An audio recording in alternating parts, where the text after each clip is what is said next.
A huge fourth quarter come from behind win as the Houston Rockets are sparked by David Nwaba, DJ Augustin, and then Eric Gordon finishing things off as they top the Atlanta Hawks in Atlanta for their second road win of the season, 132-126. We'll break it all down for you right here at Locked On Rockets.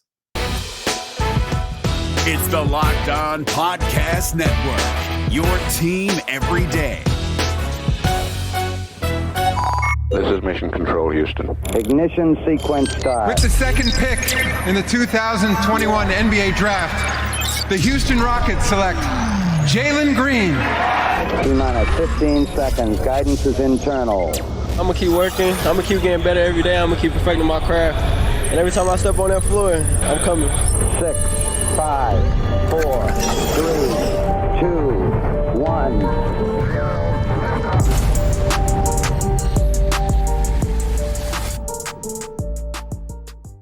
A huge come from behind victory on the road for the Rockets' second road win of the season, down by as many as 19 points, coming out on top against the Atlanta Hawks, 132-126. What's up? Welcome to another episode of Locked On Rockets, the best and only daily podcast covering your Houston Rockets. As always, I'm your host, Jackson Gatlin, native Houstonian and host of Locked On NBA Mondays. Be sure to follow along on Twitter at JT Gatlin, and the show, of course, at Locked On Rockets. What a game this was. I think this might be the game of the year now. Like, I was partial to the win against the Chicago Bulls, the one that snapped the 15-game losing streak. That one held very near and dear to my heart. It was an entertaining game. This game, I think, might top that one. So many great moments from this game. Obviously, it was a huge come-from-behind victory sparked by three guys in particular. David Nwaba at the heart of the comeback, and this game, the complexion was changed when he was substituted into the game, and he was a big part of that run. And then DJ Augustin and Eric Gordon bringing it home in the fourth quarter. All three of those guys huge off of the Houston Rockets bench getting it done. Eric Gordon, of course, part of the starting unit, dropping a 30-piece in this game. What a comeback in the fourth quarter. So basically, this game felt kind of out of reach. It never felt as close as it really was until the comeback kind of started to mount in the fourth quarter. The Hawks jumped out to a 10-point lead after one. Trae Young largely getting whatever he wanted in this game. Bless his heart, Josh Christopher got cooked like 3 possessions in a row early in this game by Trae. A couple, really filthy, crossovers from Trae into some step back threes, and then beating JC off the dribble, getting a lob to John Collins. It was like 8 points in a row very easily early. And Josh Christopher just, his defense is usually up to snuff, but Trae is one of the elites in the NBA, right? Makes it so hard to guard him. And Hawks were getting whatever they wanted in this game, largely for the majority of the run. And then it was tail into the third quarter and then into that fourth quarter where the Rockets bench unit really sparked this run to get back into the game. So Garrison Matthews struggled in this one, finished with just 5 points on 1 of 6 shooting. Armoni Brooks finished with just 6 points on 2 of 9 shooting. Unfortunately, was dealing with some kind of a calf issue that we don't have more information about. And so Silas said that he went with David Nwaba because he kind of, those two guys didn't really have it going, and he needed another body to throw in to go along with the other bench guys.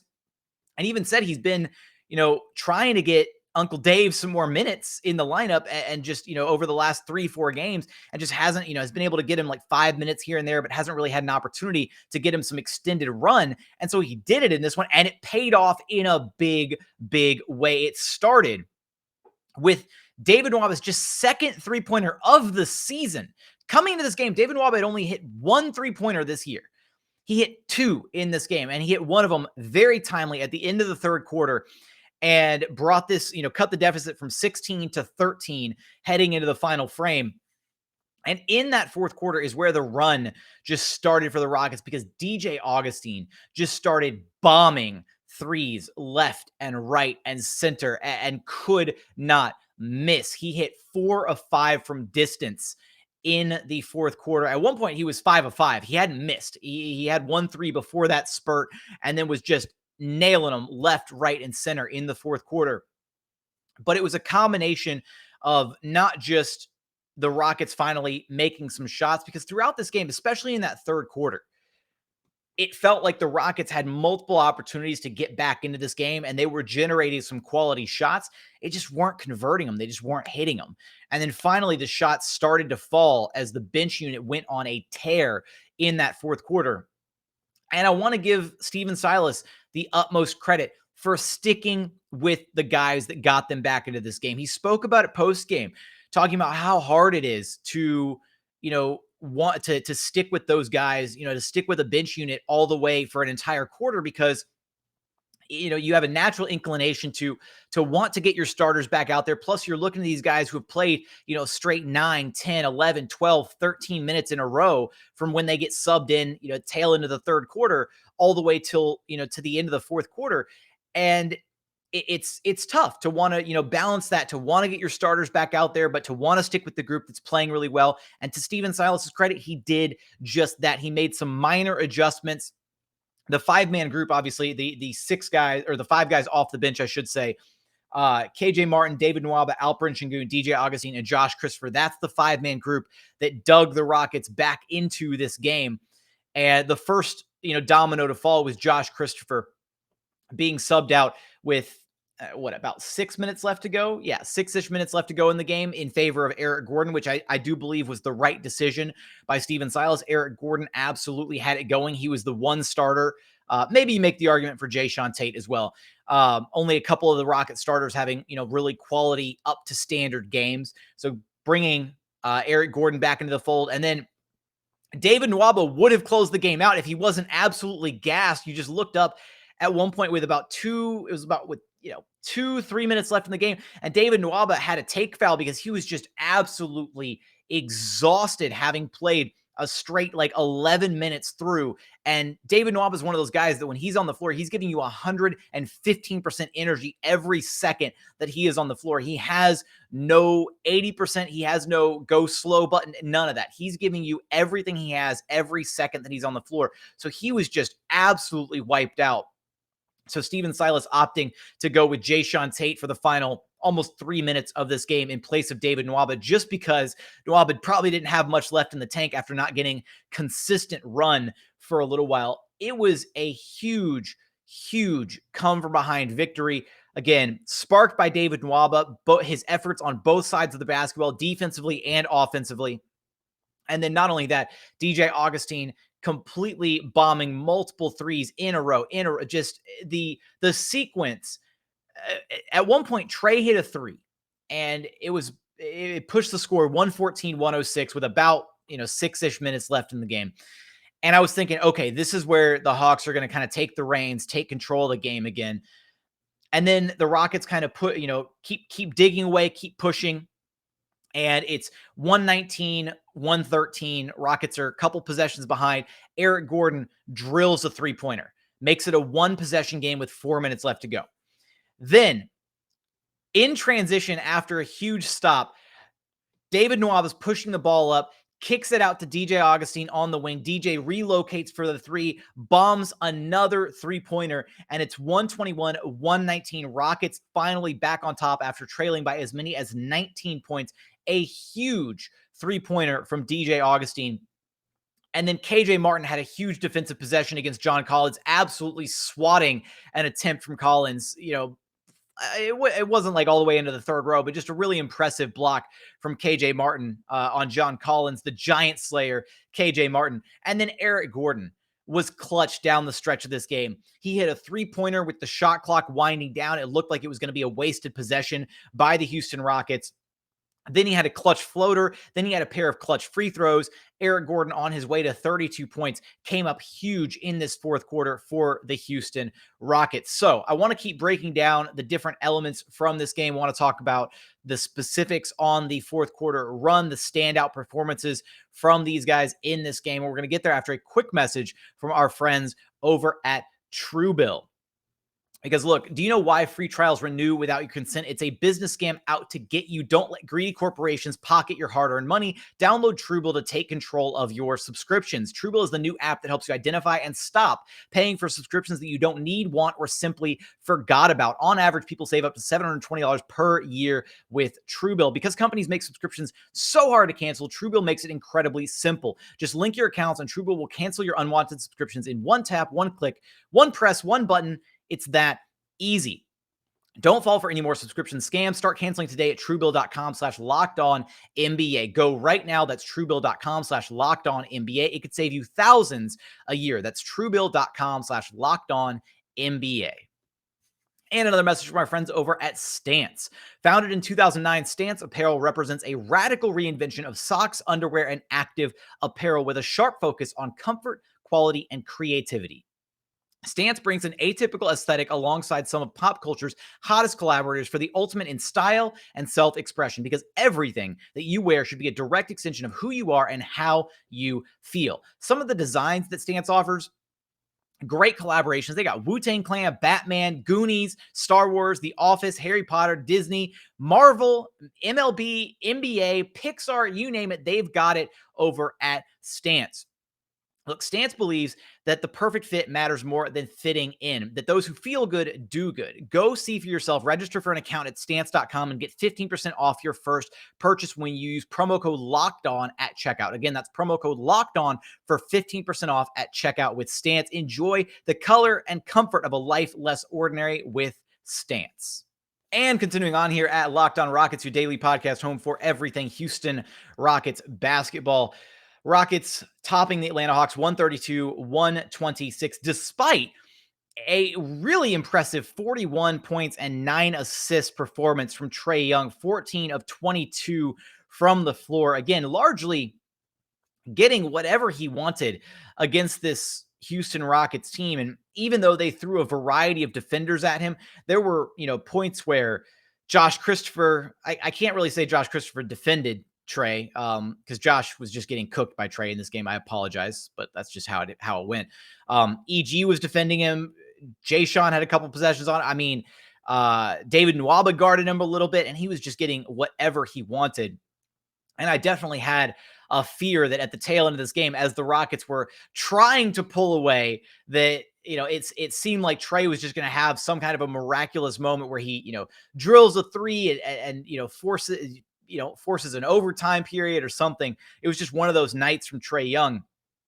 But despite Trae's huge contributions in this game, nobody else really for the Hawks stepping up to help him out. A really off night for Kevin Huerter, who did not have it going, just 5 points on 2 of 10 shooting. The Rockets actually did a pretty solid job defending him.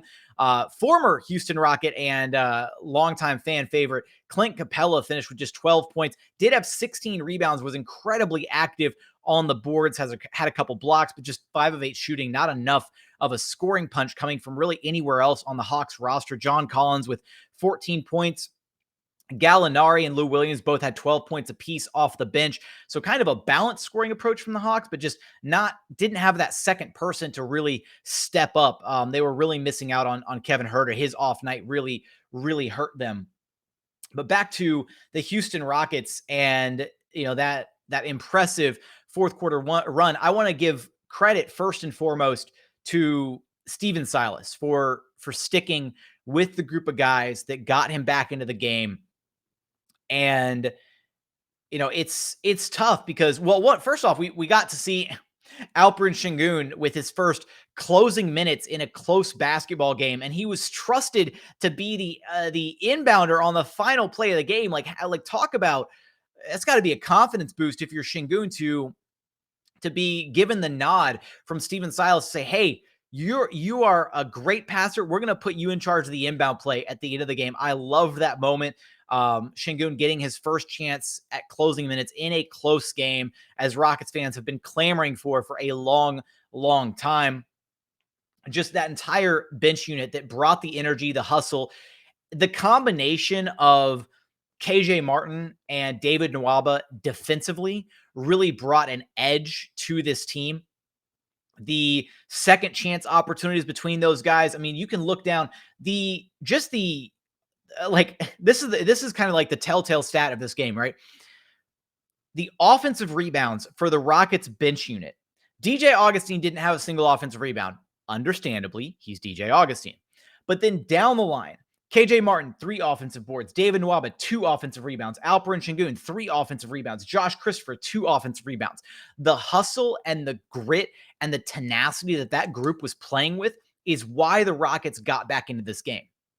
And having those 2 guys, KJ Martin, David Nwaba, and then I'll throw Josh Christopher into the mix too. Having those guys all out there at the same time, bringing that level of intensity and energy to the game, it built and it snowballed. And then all they needed was a few extra shots to go in. And that's exactly what DJ Augustin and Eric Gordon brought to the table in this one. So I can't say enough good things about the comeback for the Houston Rockets in this game. I do want to give a quick aside to David Nwaba, who continues to be a professional, just like Daniel Tice, right? You might not have your number called on a consistent basis, but when it came time for him to check in, he was ready and brought his A game to this one. And I will say that the other day, before the Milwaukee Bucks game, it was Rockets' final home game of the homestand. And before that game, I was watching David Nwaba shoot, during warmups, and he was drilling like every single 3-pointer that he was putting up. Like, I think at one point from the corner and then again from like the top of the key, he was like 7 or 8 of 10, in a row. And I was just counting in my head, like, okay, there's 1, 2, 3, 4, 5, like just counting the makes in a row. And I know that, in a warm-up scenario, when you're just, getting shots up, there's not a hand in your face, not an active NBA defense trying to close out on you. It's a very different dynamic. And a lot of these NBA players, there have been, right, there's highlight reels of like Dwight Howard drilling like multiple threes in a row, just messing around in practice. So I didn't want to put a whole lot of stock into it, but I did kind of notice that David, he's really working on that 3 ball. And that's something that, of his game, right? That's been the biggest question of David Nwaba's game is, can he ever get the 3 ball going consistently? Because he brings so much, to the table elsewhere in the game. It's very similar to Jae'Sean Tate in a way, although Jae'Sean is a significantly better playmaker than David Nwaba is. He's somebody that you can kind of consider a point forward to that degree. But with David Nwaba, I mean, he brings you the intensity, the hustle, the effort off the bench.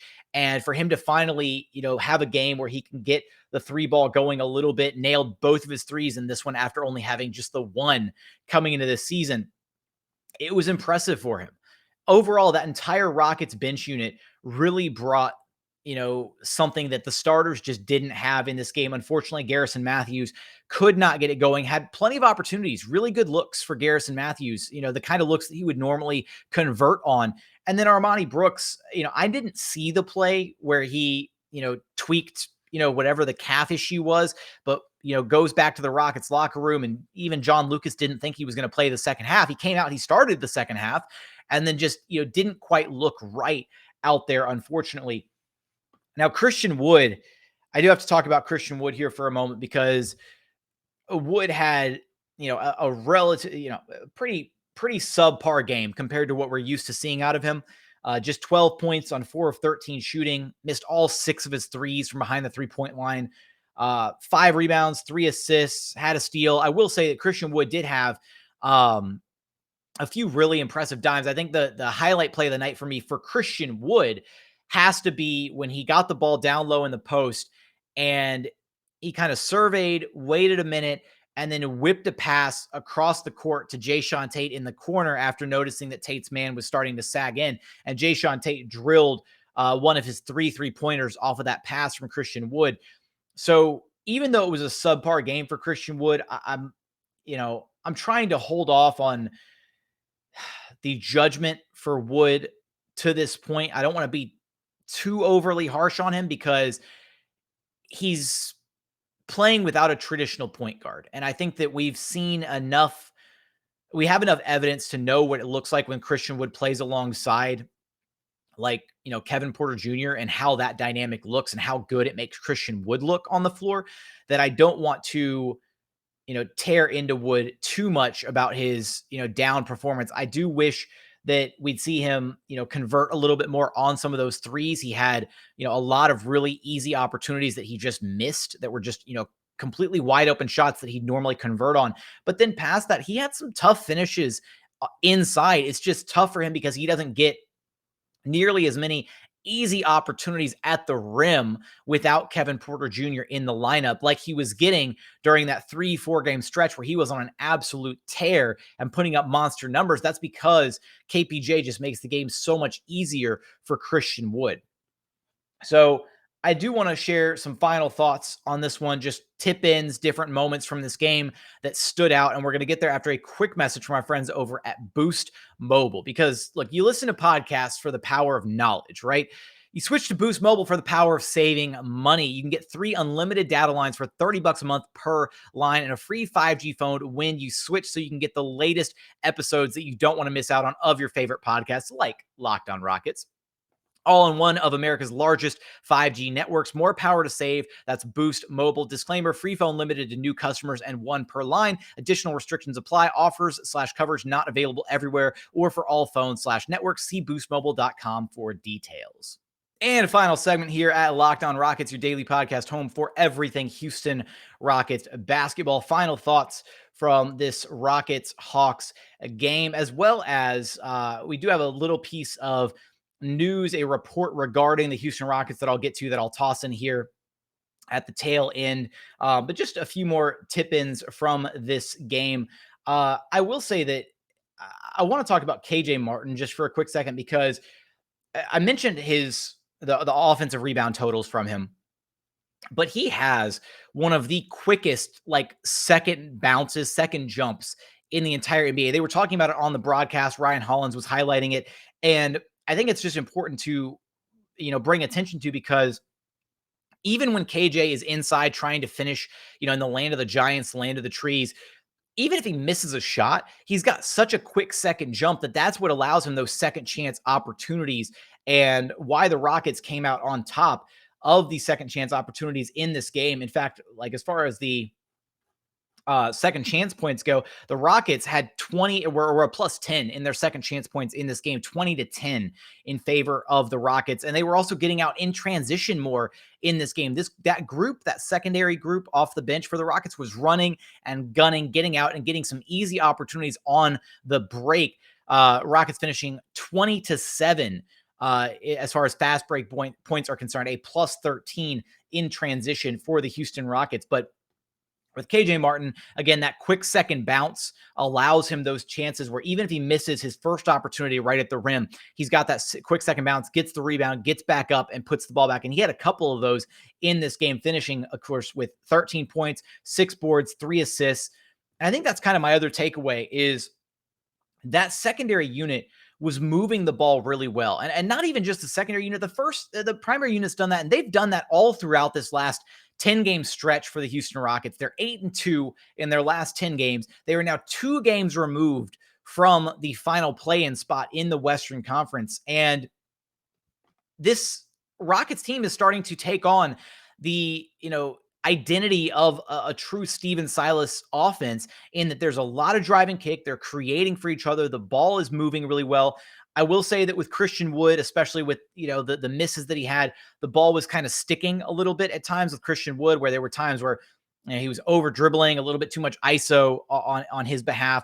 And again, I already, made my point on that. I don't want to be too harsh on him, because things look completely different when he's got KPJ out there feeding him the ball, as opposed to having to really work for his own shots, because there's not really anybody to create the easy offense for him in this current iteration of the Rockets lineup, unfortunately. That said, 27 assists on 46 made shots for the Houston Rockets. And I want to circle back to DJ Augustin really quick, who finished with, the second most points on the Rockets team, 22 points, had the 6 of 7 from downtown. He's been huge to have in that reserve role as the backup point guard, being able to check into games. He's a bona fide shooter, puts up numbers that way, calms down the Rockets offense. He's been great as kind of that steadying force behind KPJ. And even without KPJ now, to have that presence still out there to be able to close out games and like closing out the Nets game, all that kind of stuff, right? To have that presence, that veteran presence to rely on has been big for this Rockets team. He's somebody that I wouldn't mind seeing stick around, although I do think that he's probably got some trade value. And that brings us to, well, before I get to the report that is, worth mentioning, I do want to say Alperen Sengun, who, 11 points, 6 rebounds, 4 assists, had a steal, had 2 blocks, had some great defensive possessions, did finish with 5 fouls, didn't foul out of this game, and got 25 minutes in this ball game. I will say he had one of the most impressive, ridiculous, absurd passes. And again, it's every single game. There's at least one play that Alperen Sengun has where you think to yourself, how on earth did he manage to do that? In this game, he had the drive where he drove the ball in to the Atlanta Hawks defense and was kind of like behind the backboard almost when he threw the pass, but kicked the pass out like over his shoulder out to KJ Martin on the wing, the opposite wing. So Alperen Sengun drove the ball in on the right side of the floor, was kind of past the backboard when he finally threw the pass, and threw it back behind over his shoulder, and it landed right in the lap of KJ Martin. KJ didn't convert the 3. If he had, just like the behind the back around 3 Celtics defenders for Alperen Sengun earlier this season, that would have been it was still an absurd pass, even though KJ Martin didn't convert the 3, and he wound up missing the 3. I think it was Josh Christopher who got the rebound, or, Josh Christopher and David Nwaba got the offensive board, tried to put it up a second time, missed it, and then Alp was right back there for the cleanup and tipped the ball in and also managed to yell and one after it happened. But that pass, like how Sengun gets these passes, first off, the audacity of Sengun to be attempting these passes. And then secondly, his ability to get them to their target on the money each and every time is just unbelievable. I haven't seen, he really is the best passer on this Rockets team. Like, that's no disrespect to Kevin Porter Jr. That's no disrespect to DJ Augustin, who's had a 10-plus year as an NBA point guard and has had some great passes in his own career. Alperen Sengun's passes are just otherworldly. And every single time he has one of those, insane passes, all you can do is raise your hands like, what is this guy? He's a wizard, right?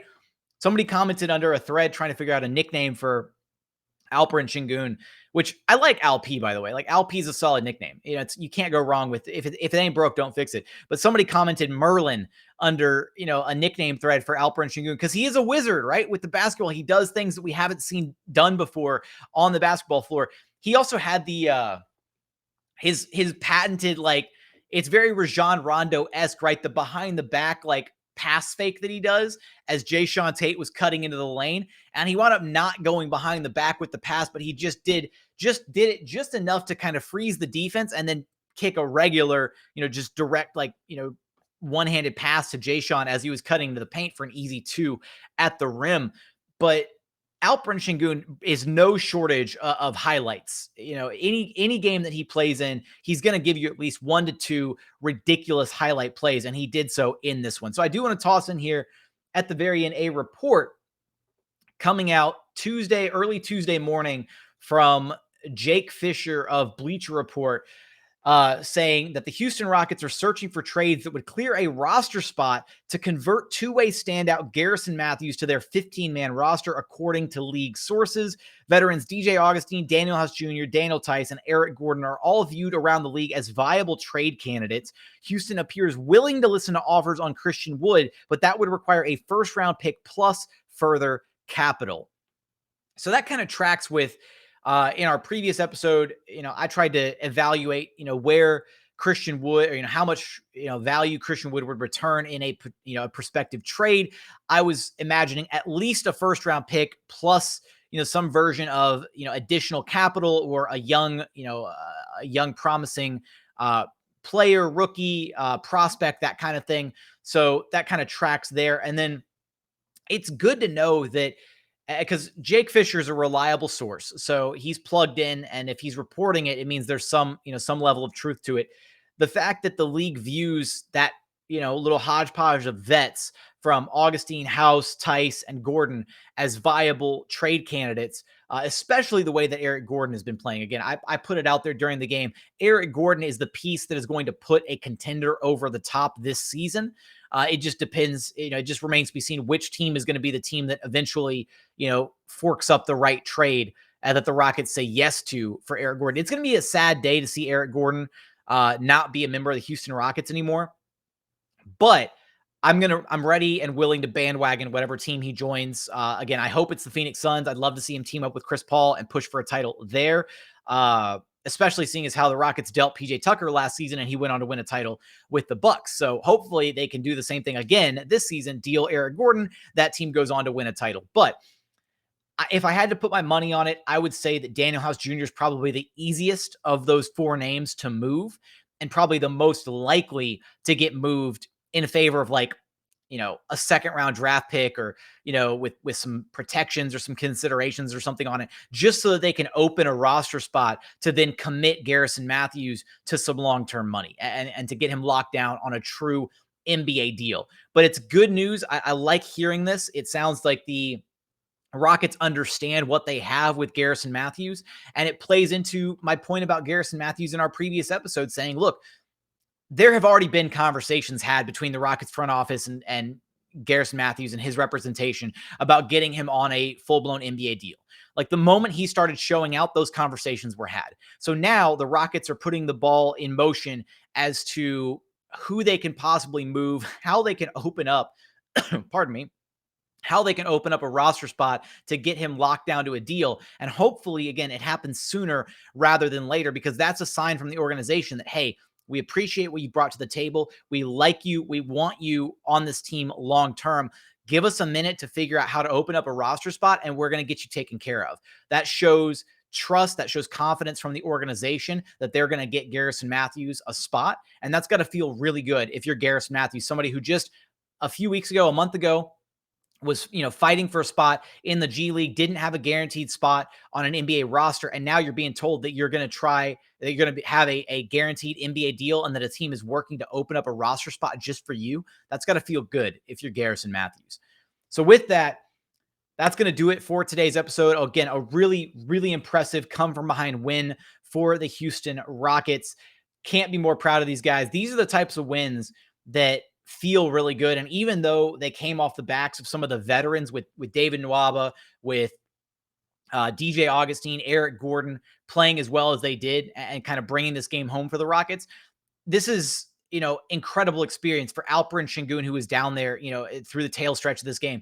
KJ Martin, who got to be on the floor for a close victory, right? Josh Christopher, who was part of that big comeback in the fourth quarter until it was time to bring Eric Gordon back. This is invaluable learning experience for those Rockets rookies. And this is now back-to-back games where the Rockets bench that group of guys, that 5-man group that brought them back into this game, minus David Nwaba for the Grizzlies game. But seeing those young guys, Josh Christopher, KJ Martin, Alperen Sengun, playing at such a high level to bring this team back into games that they were otherwise out of, that's a great sign for the future. And it's a great sign to see Stephen Silas trusting these guys to finish things off rather than defaulting back to his Rockets starters. So with that, that's going to do it for today's episode. If you haven't done so, please consider subscribing wherever you listen to your podcast, Apple, Spotify, Google, the brand new Odyssey app, free and available on all platforms. Also check out the Locked On Rockets YouTube page, search Locked On Rockets on YouTube, hit subscribe, like, comment, all that good stuff. But for today's episode, that's going to do it. As always, thank you so much for watching. Thank you so much for listening. And we look forward to having you back right here at Locked On Rockets, your daily podcast home for everything Houston Rockets basketball.